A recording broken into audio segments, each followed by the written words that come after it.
जी, अस्सलाम वालेकुम। Welcome to Pakistan stock नेटिक। उम्मीद है कि आप तमाम दोस्त खैरियत से होंगे और वीकेंड अच्छा गुज़र रहा होगा। जुम्मे वाले दिन जो है वो मार्केट की क्लोजिंग बहरहाल अच्छी थी। मार्केट की एक दिन पहले जुमेरात वाले दिन जो है वो क्लोजिंग अच्छी नहीं थी, मार्केट नेगेटिविटी का शिकार थी। लेकिन जुम्मे वाले दिन बहरहाल मार्केट ने अच्छा परफ़ॉर्म किया और मार्केट ने कुछ पॉइंट्स जो है वो डाले हैं। ये एक पॉज़िटिव पॉज़िटिव साइन है। अब ये जिस वक़्त हम कैंडल पर जाएँगे तो वहाँ पर डिस्कस करने की कोशिश करेंगे कि मार्केट जिस चैनल के अंदर चल रही थी, उस चैनल की क्या पोज़ीशन है, मार्केट जो लोअर लोज़ का शिकार थी, उसकी क्या पोज़ीशन है, मार्केट जो लोअर हाइज़ का शिकार थी, उसकी क्या पोज़ीशन है। तो कुछ 3-4 चीज़ें जो हैं वो आज थोड़ा कैंडल्स चार्ट पर जो डिस्कस करने की हम कोशिश करेंगे। ओवरऑल पोजीशन मार्केट की इतनी बुरी नहीं थी जुम्मे वाले दिन। ऑल शेयर की बात करें तो चलें 90 पॉइंट ही सही लेकिन बहरहाल मार्केट ने कुछ ना कुछ डाला। केएमई 30 में भी थोड़ा बहुत जो है वो इम्प्रूवमेंट रही। सर्किट ब्रेकर की बात करें तो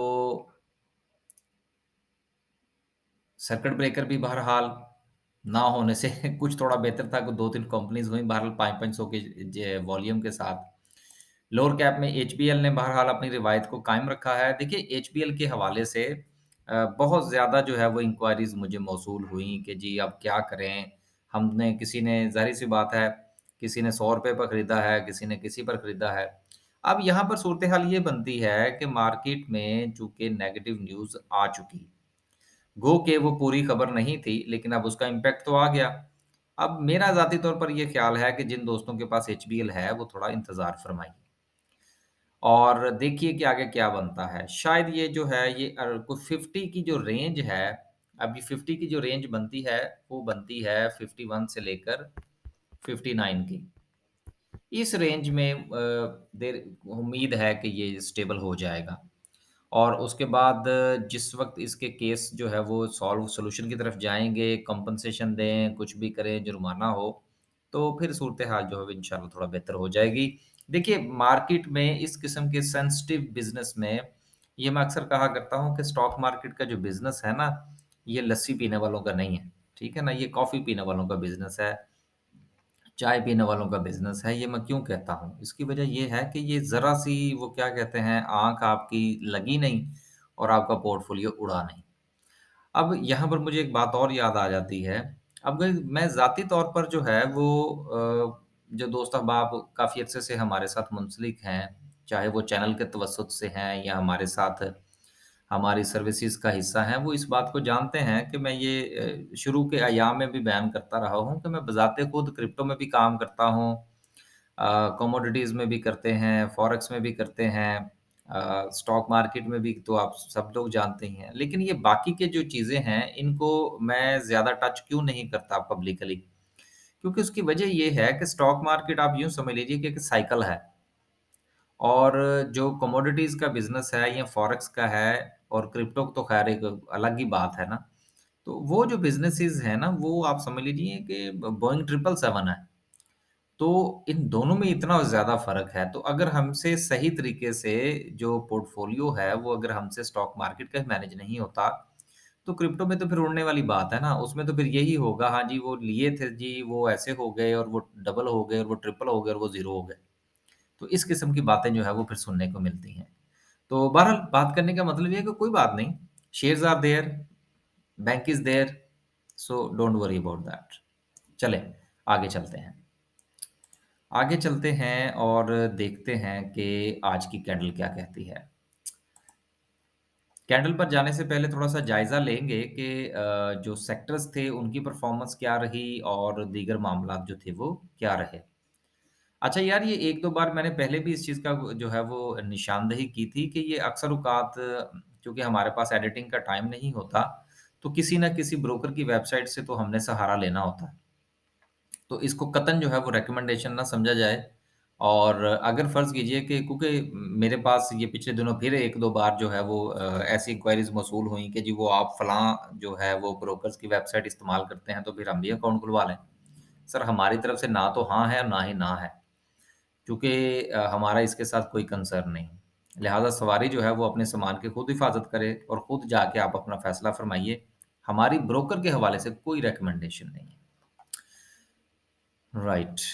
कंपनीज़ के हवाले से बाद में देखेंगे सेक्टर में देखें तो टेक्नोलॉजी सेक्टर ने पॉइंट डाले टीआरजी की वजह से और कमर्शियल बैंक्स ने पॉइंट्स निकाले एचबीएल की वजह से। तो एक-एक के गोल के साथ ये दोनों चीज़ें जो हैं वो बराबर हैं। टीआरजी वहाँ पर पॉजिटिव था तो वो सेक्टर पूरा पॉजिटिव हो गया, यहाँ एचबीएल नेगेटिव था तो सारा सेक्टर जो है था वो नेगेटिव हो गया। क्योंकि दूसरों का भी असर था, लेकिन इतना नहीं था। लेकिन ओवरऑल अगर आप देखें तो मार्केट की बाकी की सिचुएशन जो है, अगर आप यहाँ से देखना शुरू करें, तो आपको ये अंदाज़ा होगा कि अगर आप सेक्टर वाइज़ जायज़ा लें, गो कि पॉज़िटिविटी बहुत कम थी। लेकिन फिर भी अगर आप देखें तो फार्मास्यूटिकल पॉज़िटिव है, रियल एस्टेट पॉज़िटिव है, ग्लास पॉज़िटिव है, इंजीनियरिंग सेक्टर पॉज़िटिव है, केबल पॉज़िटिव है, पेपर एंड बोर्ड है, इंश्योरेंस है। तो 1, 2, 3, 4, 5, 6, 7 हमें डायरेक्टली ऐसे सेक्टर्स मिलते हैं क्योंकि छोटे सेक्टर्स हैं। बिल्कुल ही इनके अंदर वॉल्यूम भी कम होता है, लेकिन इसके बावजूद भी हमें इनको कंसीडर करना चाहिए। तो 7 सेक्टर्स ऐसे हैं जो कि हमें थोड़ा बेहतर नज़र आ रहे हैं। बाकी नेगेटिव अगर आप देखें, अगर आप इनको जमा करें और दरमियान बाद में इन 4-5 सेक्टर्स को माइनस करें तो नेगेटिविटी ज़रा कम हुई है। तो ये एक अच्छा साइन है। एक लंबी नेगेटिविटी को आते हुए अगर किसी जगह पर वो थोड़ा साँस ले, तो ये भी बहरहाल एक अच्छा साइन होता है। आगे चलते हैं और बात करते हैं आज की कैंडल की। कैंडल पर बात करने से पहले थोड़ा-सा हम अपनी कंपनी की भी मशहूरी कर लें कि हमारी जो सर्विसेज़ हैं वो आप सब तमाम दोस्त जानते हैं। उसमें एनहांस सर्विस भी है जिसकी फ़ीस 5,000 है। अब उसमें हमारी 3 सीटें खाली थी वो पुर हो गई हैं। लिहाज़ा अब मज़ीद जो है वो हमारे पास गुंजाइश नहीं है इनहैंस सर्विस की। इनहैंस सर्विस की जिसमें पूरा का पूरा पोर्टफ़ोलियो मैनेजमेंट और वीकेंड पे हमें कॉल करनी पड़ती है और डिस्कस करना होता है, उसकी फ़ीस 5,000 है। उसमें अब मज़ीद गुंजाइश नहीं है, लिहाज़ा वो माज़रत कबूल फ़रमाइए।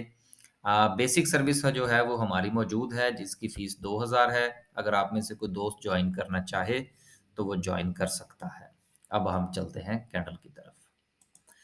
देखिए मार्केट जो है जब से इस लेवल से गिरना शुरू हुई है जो कि लेवल जो है ये बनता है तकरीबन कुछ 44,000 का। 44,000 के लेवल से मार्केट ने गिरना शुरू किया और मार्केट ने जाके पाँव जो है वो लगाए हैं तकरीबन कोई अप्रॉक्सिमेटली कुछ 40,000 पर। अब ये जो सफ़र था मार्केट का 44,000 से लेकर 40,000 का, ये 4,000 पॉइंट्स का मार्केट का सफ़र था और मार्केट जो है एक तवातर के साथ लोअर लोज़ जो है वो बनाती रही है। लोअर हाइज़ भी बनाती रही है। अब मैं इन चीज़ों को यहाँ पर आज पॉइंट आउट क्यों कर रहा हूँ? क्योंकि इस वक़्त जो मौजूदा सूरत-ए-हाल है, अगर आप इस पूरे के पूरे पिछले ये जो गिरावट का जो हमारा दौर गुज़रा, माज़रत के साथ माफ़ कीजिएगा। ये जो गिरावट का दौर गुज़रा है और उसके साथ ये जो गुज़िश्ता 1 हफ़्ते का हमारा वक़्त गुज़रा है, आप इन दोनों को थोड़ा-सा कंपेयर करके देखें। देखिए एनालिसिस में बेसिकली है क्या? एनालिसिस में सिर्फ कंपैरिजन ही होता है और उससे हम जो है वो नताइज अखज़ करते हैं। बाकी इसमें कोई रॉकेट साइंस नहीं है, कोई छुपा हुआ नहीं है। अक्सर दोस्तों अब आप मुझसे पूछ रहे जी आप मूविंग एवरेज कौन-सी इस्तेमाल करते हैं और वो बाकी की चीज़ें। यार देखिए ये जो इस किस्म की मैं वीडियो आजकल बनानी शुरू की है ना, जिस तरह मैंने टाइम फ्रेम के हवाले से भी कल एक वीडियो जो थी वो की थी, वो सर फरमाइशी वीडियोज़ हैं, आप दोस्तों के कहने पर। क्योंकि वीडियो यूट्यूब पे देख-देख के मूविंग एवरेज और पता नहीं वो इतने ज़्यादा इंडिकेटर्स हैं कि उनके नाम भी पूरी तरह से हमें मुझे तो कम से कम नहीं आते। तो ये इस कदर जो है वो हमारे दिमागों पर ये चीज़ें सवार हो चुकी हैं कि अब जो है वो ना चाहते हुए भी जो है वो दोस्तों की ख्वाहिश के मुताबिक कुछ वीडियोज़ बनानी पड़ती हैं। तो ये मूविंग एवरेज-शैवरेज मैं कोई नहीं इस्तेमाल करता, ठीक है ना? लेकिन उसमें से जो चीज़ को मुझे थोड़ी-सी पसंद आएगी इंशाल्लाह उस पर भी वीडियो बना देंगे। तो मैं जो बात करना चाह रहा था वो ये था कि जो चीज़ फिज़िकली देखिए इंडिकेटर ने क्या करना होता है? इंडिकेटर ने हिस्ट्री को एनालाइज़ करना होता है, उसमें रीडिंग्स डालते हैं आप और वो आपको आगे रिज़ल्ट निकाल कर दे देता है। स्टैटिस्टिक्स है सारी। वो स्टैटिस्टिक्स है और ये जो मैं कर रहा हूँ, ये जो है ये एनालिसिस है। और दोनों में बड़ा फ़र्क है। हम यहाँ पर विजुअल एनालिसिस कर रहे होते हैं कि अच्छा कैंडल की क्या सिचुएशन चल रही है, इसको हम प्राइस एक्शन कहते हैं। अब मेरे ज़हन में जो है वो बात आ गई कि इसको जो है वो हम प्राइस एक्शन कहते हैं। तो मैं ज़्यादातर काम जो है वो प्राइस एक्शन पर करता हूँ। तो बहरहाल जो मैं मेन चीज़ आपको बताना चाह रहा हूँ इस पूरे के पूरे इस स्क्रीन के अंदर वो ये है कि आप ये वाला दौर जो है गुज़िश्ता तकरीबन 1, 2, 3, 4, 5 और 6 सेशंस इन 6 सेशंस का मुवाज़ना जो है ये गुज़िश्ता ये वाली जितनी भी मार्केट है इसके साथ कीजिए। और आज इसका रिज़ल्ट मैं नहीं बताऊँगा आपको, ठीक है ना? मैंने सिर्फ़ 2 चीज़ें पॉइंट आउट कर दी हैं कि गुज़िश्ता गिरावट को देखिए कि मार्केट किस तरह से गिरी, मार्केट का जो है वो गिरने का स्टाइल क्या था, फिर मार्केट ने कैसी मूव ली है और इस एरिया को अपने प्रीवियस एरिया के साथ जो है आपने कंपेयर करना है। देखिए, अगर आपने स्टॉक मार्केट में काम करना है तो फिर आपको खुद भी थोड़ा काम करना पड़ेगा। ये वीडियोज़ और ये ग्रुप-श्रुप मैं आपको एक बात और बताऊँ, इसमें ये भी चीज़ शामिल है कि जिस तरह से आप यूँ समझ लीजिए कि ये मेरी वीडियो आप लोग देख रहे हैं, ठीक है ना? या मेरा आप ग्रुप जॉइन कर लेते हैं। यार अगर आपको बेसिक नॉलेज नहीं है ना, तो आप यकीन कीजिए ना तो आप मेरी वीडियो से कोई फ़ायदा उठा सकते हैं और ना मेरे आप ग्रुप में से फ़ायदा उठा सकते हैं। वो जैसे-जैसे मैं बताता जाऊँगा वैसे-वैसे करते जाएँगे, कुछ चीज़ें आपको समझ में आ जाएँगी, कुछ नहीं आएँगी, कुछ लॉस हो जाएगा, कुछ प्रॉफ़िट हो जाएगा। वो बाद में फिर आप कहेंगे कि स्टॉक मार्केट जुए का घर होता है और ये ग्रुप्स वाले लूटते हैं। ठीक है ना? तो ये सब आपको खुद भी बेसिक नॉलेज होना चाहिए। तो लिहाज़ा आज मैं इसको आधा छोड़ रहा हूँ। सिर्फ़ मैंने 2 चीज़ें पॉइंट आउट की हैं, दोबारा फिर बता रहा हूँ बल्कि तीसरी मर्तबा रिपीट कर रहा हूँ। आपने इसको एनालाइज़ करना है, इन 2 चीज़ों ये 2 दायरे, एक लंबा दायरा है, एक गोल दायरा है। इसको एनालाइज़ करें और कमेंट के अंदर जवाब दें कि इसका क्या मतलब बनता है। फिर देखेंगे कि हम ये जो रोज़ यहाँ पर आके तो ये टेक्निकल एनालिसिस करते हैं, ये कुछ आप लोगों की समझ में भी आता है या नहीं आता? या कम से कम हम में कोई एबिलिटी है समझाने की कि नहीं? अगर नहीं है तो फिर हम भी जो है वो कुछ तरीका का थोड़ा बदल लें। ना ज़्यादा तहकीक और ना ज़्यादा जो है वो समझाने की तरफ जाएँ और फिर खबरें-शबरें हम भी पढ़नी शुरू कर देते हैं फिर। अल्लाह हाफ़िज़।